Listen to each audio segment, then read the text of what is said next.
நண்பர்களே, உங்கள் பொன்மொழி உங்களுக்காக புதிய தகவலுடன் இன்று 2026 தமிழ்நாடு தேர்தல் களம் யாருக்கு சொந்தம்? மக்களுக்கா, அரசியல் கட்சிகளுக்கா? மே 4 வரலாறு படைக்குமா தமிழகம்? விரிவா பார்க்கலாம் வாங்க. இப்ப பாத்தீங்கன்னா இன்னைக்குள்ள சூழல்ல கிட்டத்தட்ட வேட்புமனு பரிசீலனை எல்லாம் முடிஞ்சு வேட்பாளர்கள் கிட்டத்தட்ட இறுதி செய்யப்பட்டிருக்காங்க.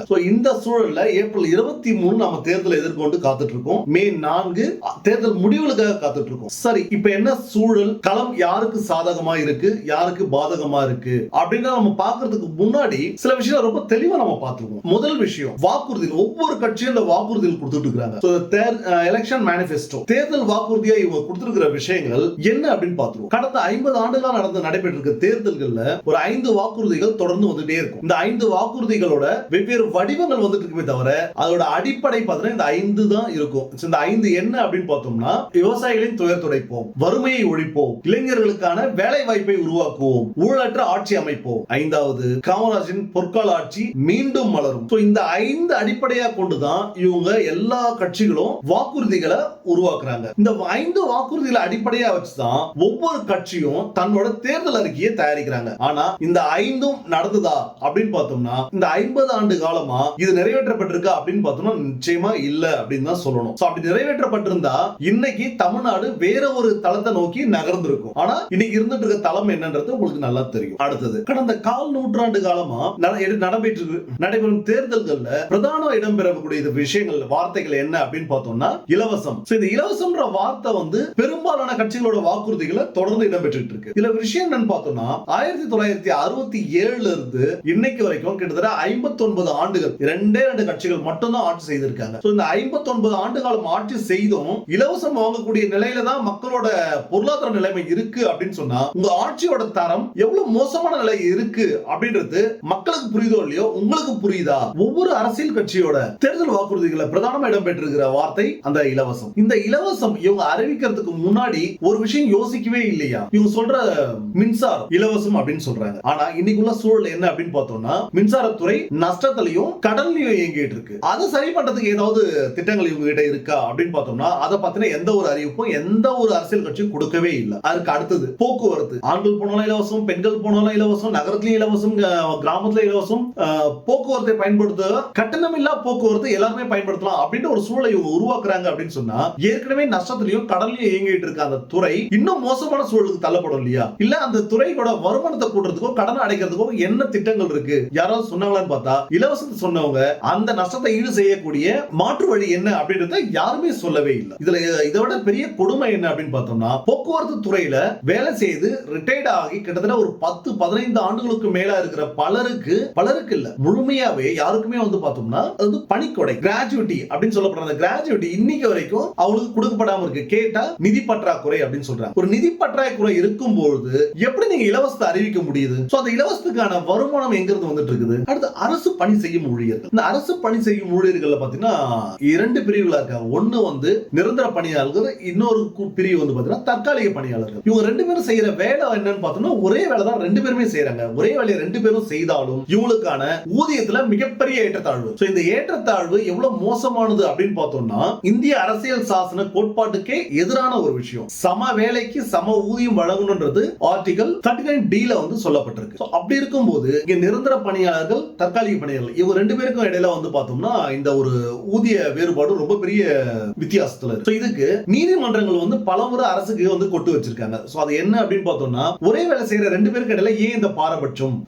இருவருக்கும் சம ஊதியம் கொடுக்கறதுல என்ன தயக்கம் அப்படின்னு சொல்லிட்டு அதுக்கான விளக்கங்களை கேட்டு அரசுக்கு ஆணை பிறப்பிச்சிருக்காங்க. ஆனா இங்க அரசு என்ன சொல்லுது அப்படின்னு பார்த்தோம்னா இங்க நிதி பற்றாக்குறை இருக்கு, அதனால இதை செயல்படுத்த முடியல அப்படின்னு சொல்றாங்க. ஒரு வேலை செய்யக்கூடிய மக்கள் பணி செய்யக்கூடிய ஊழியர்களுக்கு சம்பளம் கொடுக்கிறதுக்கு நிதி பற்றாக்குறை இருக்கு அப்படின்னு சொல்ற இந்த அரசாங்கம் வீட்டுல இருக்கிற பெண்களுக்கு மாசம் 1000 ரூபாய் கொடுக்குறேன், 2000 ரூபாய் கொடுக்குறேன், 2500 ரூபாய் கொடுக்குறேன்ற வாக்குறுதியை எப்படி இவங்க கொடுக்குறாங்க?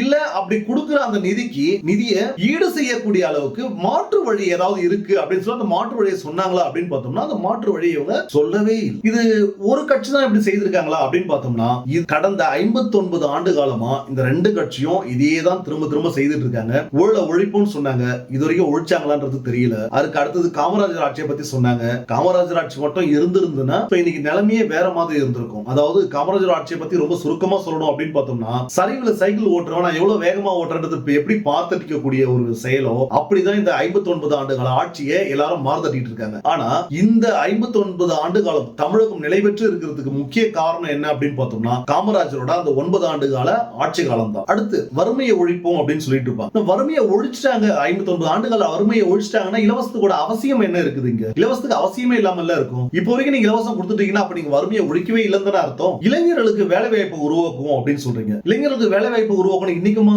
மட்டுமா சொல்லிட்டு இருக்கீங்க? கிட்டத்தட்ட 59 ஆண்டு காலமா இளைஞர்களுக்கு வேலை வாய்ப்பு உருவாக்கணும்னு சொல்லிட்டு இருக்கீங்க. ஆனா போதிய அளவுக்கு இளைஞர்களுக்கு வேலை இல்லா திண்டாட்டம் இன்னைக்கும் தொடர்ந்துகிட்டு தான் இருக்கு. விவசாயிகள் துயர் துடைப்போம் அப்படின்னு சொல்லுவோம். விவசாயிகள் துயர் துடைப்போம் சொல்றதுக்கு முன்னாடி ஒரு விஷயம் ரொம்ப தெளிவா கேடும். மக்களை நீங்க இந்த இடத்துல மட்டும் என்ன பண்றீங்கன்னா முடிந்தா உங்க ஒவ்வொருத்தரும் தனித்தனியா ஒரு ஆர்டிஐ அரசாங்கத்துக்கு எழுதுங்க. எந்த ஆட்சி இருந்தாலும் கவலை இல்ல, அரசு ஊழியர்கள் தான் இதுக்கு பதில் கொடுக்க போறாங்க. ஒரு ஆர்டிஐ ஒன்னு எழுதுங்க. 1967 தமிழகத்தில் இருந்த விவசாய நிலப்பரப்பு எவ்வளவு, இப்ப இருக்கிற விவசாய நிலப்பரப்பு எவ்வளவு? இந்த ரெண்டே கேள்வியை மட்டும் கேளுங்க. உங்களுக்கு விவசாயிகளுக்காக இந்த 59 ஆண்டு காலம் இந்த அரசு ஏதாவது செய்திருக்கா அப்படின்றதுக்கான பதில் உங்களுக்கே நேரடியாக கிடைச்சிடும். காமராஜரோட ஆட்சிக்கு பிறகு இந்த 59 ஆண்டு காலம் இந்த இரண்டே கட்சிகள் தான் மாறி மாறி ஆட்சி நடத்திட்டு இருக்காங்க. அதுல பாத்தீங்கன்னா டிஎம்கே 26 ஆண்டு காலமும் ஏடிஎம்கே 31 ஆண்டு காலமும் ஆட்சி செய்திருக்காங்க. அதாவது யோசிக்கலாம், ரெண்டுமே கூட்டினா 57 வருது, மீதி 2 வருஷம் பெண்டிங் இருக்குது அப்படின்னு சொல்லிட்டு. அந்த 2 வருஷம் என்ன அப்படின்னு பார்த்தோம்னா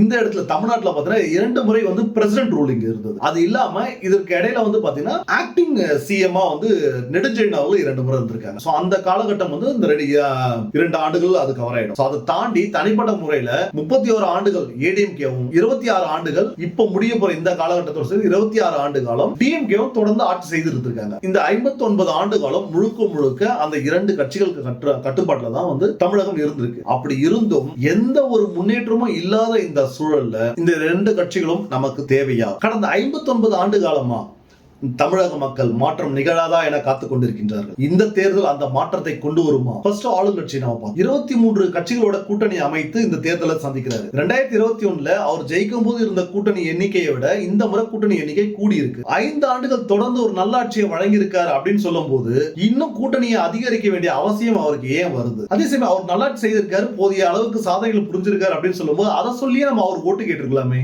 கூட்டணி வைக்க வேண்டிய அவசியம் அவருக்கு ஏன் ஏற்படுது? இங்கேயே அவரோட தோல்வி அவர் மறைமுகமா ஒப்புக்கொண்ட மாதிரி தான் இருக்கு. அடுத்தது ஏடிஎம்கே.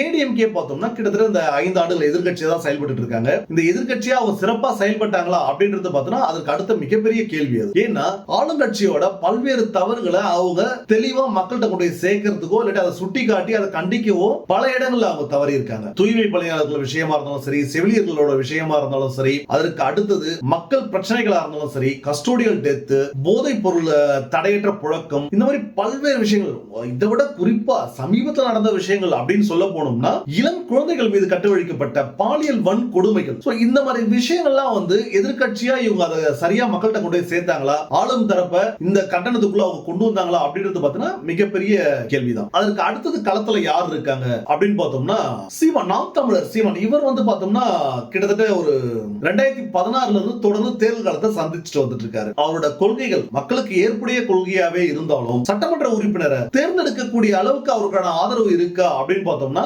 அது மிகப்பெரிய ஒரு கேள்விதான். அதுக்கு அடுத்தது களத்துல இருக்கிறது யார் அப்படின்னு பார்த்தோம்னா திரு விஜய் அவர்கள், அவரோட தமிழக வெற்றி கழகம். இந்த கட்சி இவர் தொடர்ந்து இதை கொண்டு வந்துட்டு இருக்கும் போது இவருக்கான மக்கள் ஆதரவு இருக்கா அப்படின்னு பார்த்தோம்னா செல்லுமிடமெல்லாம் அவருக்கு பெரிய மக்கள் ஆதரவு இருந்துகிட்டு தான் இருக்கு. மக்கள் ஆதரவு இல்லைன்னு சொல்ல முடியாது. அவர் எதிர்பார்த்ததை விட மிகப்பெரிய ஆதரவும் அவருக்கு இருந்துட்டு இருக்கு. ஆனா அது அவருக்கான ஓட்டா மாற வாய்ப்பு இருக்கா அப்படின்ற ஒரு கேள்வி இருக்கு. இதுல நமக்கு வந்த தகவல் படி பார்த்தோம்னா தமிழக வெற்றி கழகத்தோட அபிஷியல் வெப்சைட் இருக்கு. அந்த அபிஷியல் வெப்சைட்ல ஆன்லைன் மூலமா என்ரோல் ஆனாங்க இல்லையா, இவங்க கிட்டத்தட்ட தமிழ்நாட்டுல 1.42 crore, அதாவது 1,42,00,000 வாக்காளர்கள் இணைய வழியா அவரோட உறுப்பினரா சேர்ந்திருக்காங்க. இந்த 1,42,00,000 குறைந்தபட்சம் ஒரு 1 கோடி வாக்குகள் கிடைத்தாவே ஒட்டுமொத்த வாக்காளர்கள் 5,67,00,000. இதுல 1 கோடி வாக்காளர்கள் அப்படின்னு சொல்லும் போது பார்த்தீங்கன்னா ஏறக்குறைய 18% நேரடியா வந்துருது. இதை தாண்டி 5,67,00,000 பேரும் வாக்களிப்பாங்க வாக்களிப்பாங்களா அப்படின்னு பார்த்தோம்னா நிச்சயமா இல்ல. குறைந்தபட்சம் 20% வாக்காளர்கள் வாக்களிக்க வரவே மாட்டாங்க. இது காலகாலமா தொடர்ந்து நடந்துட்டு இருக்கு. அப்போ 20% வாக்காளர்கள் அதை மொத்தமா கழிச்சிட்டோம் அப்படின்னு சொன்னோம்னா